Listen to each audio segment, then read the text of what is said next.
Hello, wonderful students. Today we are going to learn all about persuasive techniques. These are ways to convince an audience to agree with one side or opinion. I'm sure you've seen persuasive techniques used in your everyday life, but you haven't really known what they're called. If you've ever watched TV, any commercials that you've seen, or if you've read a magazine or a newspaper, any of those ads that you see while you're reading, those all use persuasive techniques. So let's go ahead and learn what kind of techniques are used so you can pick them out when you're watching TV tonight. All right, so first we're going to look at the positive techniques that are used in advertisements. So these are all listed below, and we're going to go through each of them. I'm going to give you some examples. We'll see some commercials, and we'll try to pick out those positive persuasive techniques that the advertisement companies use. So the first one we look at is glittering generalities. These are slogans or phrases that promise great things, but little or no evidence is provided. I'm sure off the top of your head you could think of 5 slogans. Off the top of mine I can think of McDonald's, I'm loving it, or Nike, just do it. But they don't give us any evidence as to why we should just do it or love it.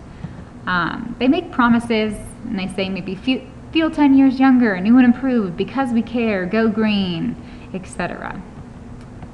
So here's this ad for 1 a day, vitamins, feel your best. Well, how am I going to feel my best? They're not really giving me any examples of that. They're just telling me the slogan or the promise.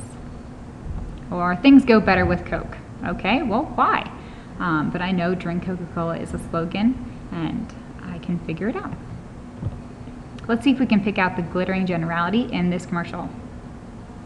Have you started shopping? Just waiting for inspiration to strike. And there it is. Done. Genius. Give the gift of Dunkin' Coffee. Get 3 pounds for $19.99. Only at Dunkin' restaurants. America runs on Dunkin'. Okay, so in that commercial we heard America runs on Dunkin'. That was their slogan, their promise, that everyone does this. Okay, we also see positive technique of card stacking, and just like it sounds, it's like stacking all of the good facts or the good points in an advertisement. Or maybe they're doing the bad points of a competitor. You'll get one side, but not the other. So they make the best case possible and maybe the worst case possible for the other competitor. It's almost like a list of positives. So like the Snuggie, it has oversized sleeves, it's hands-free, super large, machine washable, perfect for outdoor events, and makes a great gift. They're giving you all of those positives, not giving you any of the negatives. Maybe it's really thin, or maybe it's not really that warm, but they're not telling you that. They're only giving you the positive examples there, and they're stacking all of those positives for you. 200 doctors recommend Bayer aspirin. Well, maybe 400 others prefer another brand, but you don't know that. Or 9 out of 10 families prefer Glade, and the ad fails to say who those 10 families were. The next persuasive technique is bandwagon. Okay, I'm sure you've heard whenever the Super Bowl happens, a team wins and everyone jumps on that bandwagon. Everyone starts to support that team. So this means that everyone is doing something, right? Creates a desire to join a large group of satisfied customers. Everybody is doing it, and if you're not, you are feeling left out if you're not with the crowd, right? Some examples would be everybody's doing it, don't be left out, all these people can't be wrong, like the Verizon network, right? They had this big advertisement where it said, can you hear me now? And all of these people were able to hear him, so they were all on the Verizon wireless network. Okay, or this commercial.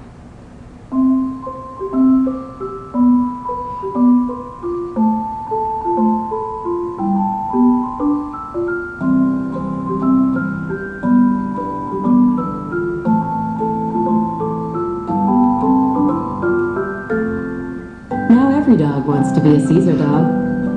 Introducing Caesar Bistro Entrees. Tempting new flavors like steak Florentine. Perfect for the small dog you adore. Caesar, love them back. Okay, so we saw there that every single dog wanted to be a Caesar dog.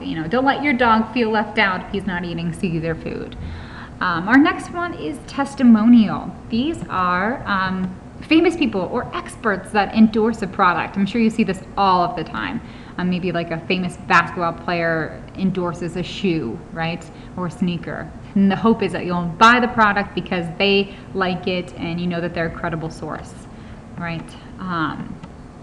So some examples would be like Got Milk, having all those famous people on theirs, or some of these testimonials like Ellen for CoverGirl, Kanye West, Peyton Manning, Michael Jordan, Katy Perry, Rihanna.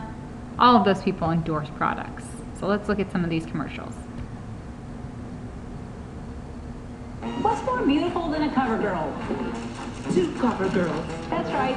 Get 2 miracles in 1 product. CoverGirl Makeup And Olay Advanced Hydrating Serum. It's new Tone Rehab 2-in-1 foundation. 1 pump covers spots, lines, And wrinkles. And 1 bottle helps improve skin tone over time. That's what I was supposed to say now. Well, no one can understand you. New Tone Rehab 2-in-1 foundation for 000 CoverGirl. That's what I'm talking about. See, what did you just say? I'm looking for some beeza posa. All right, little humor there, pretending like they really endorse that product. Okay, here's another one of my favorites.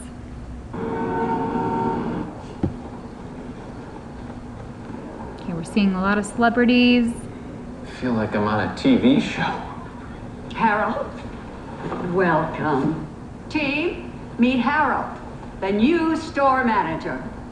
I have been dreaming of this my whole life.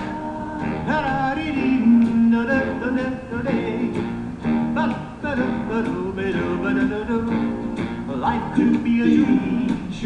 I could take you up in paradise above. If you would tell me I'm the only one that you love. Life could I don't do dream sequences. That's fair. hello again. Harold! They're all really here, aren't they? Yes, Harold, they are. Only one star brings all these stars together. That's the magic of Macy's. All right, so there you really see that Macy's is advertising that all of those people shop there, and you should too. The next one we're going to do is appeal to prestige or snob appeal. These ones, it almost like creates an elite image for the audience to desire the product. Suggest that by using this product, you can become elite and glamorous too. Luxury cars and jewelry stores really use these types of advertisement techniques. Okay, so we see like the red carpet with the Mercedes car. We see, this beautiful woman with, this Tiffany. She looks very elegant. The Godiva, the chocolate with the gold. That's all showing this like elite group, saying that they're very fancy, right? And if you own those things, you will be fancy too. Let's take a look at this. At Lexus, we didn't just create a premium compact car. We created one with supreme luxury, class-leading CO2 emissions, and fuel efficiency designed into every single part. The Lexus CT. We don't stop until we create amazing. So that commercial was beautifully done. I mean, it showed it looked very luxurious, right? Making you feel like you want to be part of the elite group. On the other hand, we have plain folks. These are spokespeople or other people that are appealing to the audience by connecting with them, saying that they are one of the audience. So because I'm just like you, you should use the product too. Kind of like a normal, just another guy, or hockey mom or soccer mom, or people are just like us. A lot of times you see these with presidential campaigns. See there's Mitt Romney talking in a grocery store to some people saying, this is where I eat, this is where I shop, I'm just like you. Or the State Farm Insurance Company saying, we have the same heroes, teachers who inspire, we live where you live. So we are just like you, we're going to treat you, just like anyone else, and because we want to be treated that way too. But there are also techniques that draw the negative attention to the other side of the product. And those techniques are name calling and innuendo. They're very similar but different, and we're going to explain why. So with name calling, The negative statements are made about the competition, and there is no proof or evidence to support it. They just call out the other company, saying, you know, I'm better than this company, and they're specific about it. They actually name call, right? That's why it's called name calling. All right, Subway versus Quiznos, or AT&T versus Verizon, saying that we're better than or they're weaker than us. Okay, these chips, Keebler Chips Deluxe, are taste better than Chips Ahoy, so they're calling out the other side. And let's look at this advertisement. This is the iPad with Retina display. And this is the new Kindle Fire HD with an 8.9-inch display. Stunning HD, stunning HD. In fact, you may not be able to tell the difference. But your wallet definitely can. The new larger Kindle Fire HD. So that was definitely name calling because they called out, Kindle called out the iPad directly. Okay, I'm going to skip over this one and go straight into innuendo. This is kind of the same strategy, but they don't call them out. They just kind of say, you know, I'm giving a negative feeling or an image that makes you as the viewer or the reader know who they're talking about, but they're not directly calling them out. They're not naming names. It's pretty obvious who the ad is targeting, but they're not naming the competition. Okay, political ads do this a lot, and a lot of companies do this. So let's go ahead and look at some examples. Right, it's time for a real hero. Vote for John McCain. This suggests that if McCain is the real hero, then Obama must not be a real hero, but they're not stating it. You just kind of have to make that inference. Or this commercial. One more step. My little girl, she loves to help out on big jobs. Good thing there's Bounty Select-A-Size. It's the smaller, powerful sheet that acts like a big sheet. Look, one Select-A-Size sheet of Bounty is 50% more absorbent than a full-size sheet of the leading ordinary brand.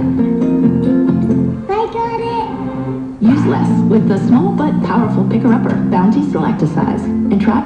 Okay, so there you saw, they said better than the leading brand, right? They're not stating who it is, but they're saying we're better than all the other paper towels.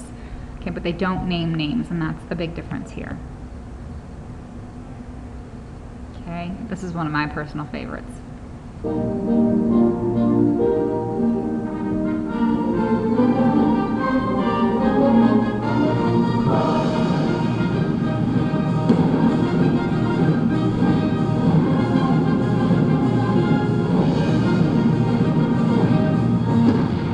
Start the year right.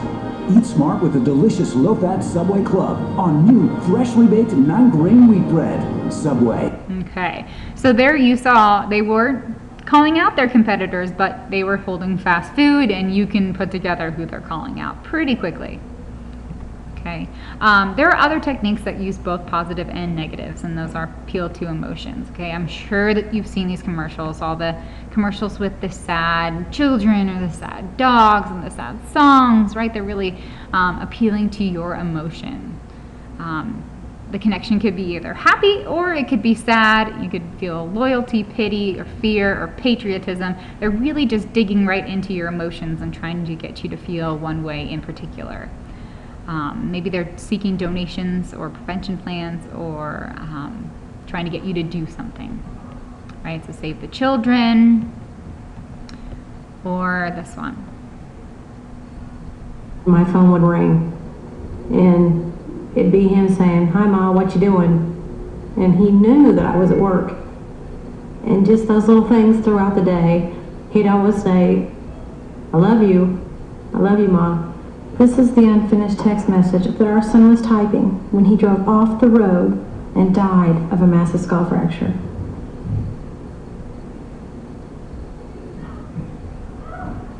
Okay, that is definitely appealing to my emotions, right? It can wait. It's saying, you know, I don't want to be like that. I feel for those people. I'm almost in tears watching it. So, you know, really appealing to my emotions, saying that it can wait, and it's from AT&T. Okay, so persuasive techniques are all around you. Now, here's the fun part for your homework. Go watch TV and find some persuasive techniques and bring them into school tomorrow and tell us which ones that you found. So yes, you really do get to watch TV for homework. We will see you tomorrow.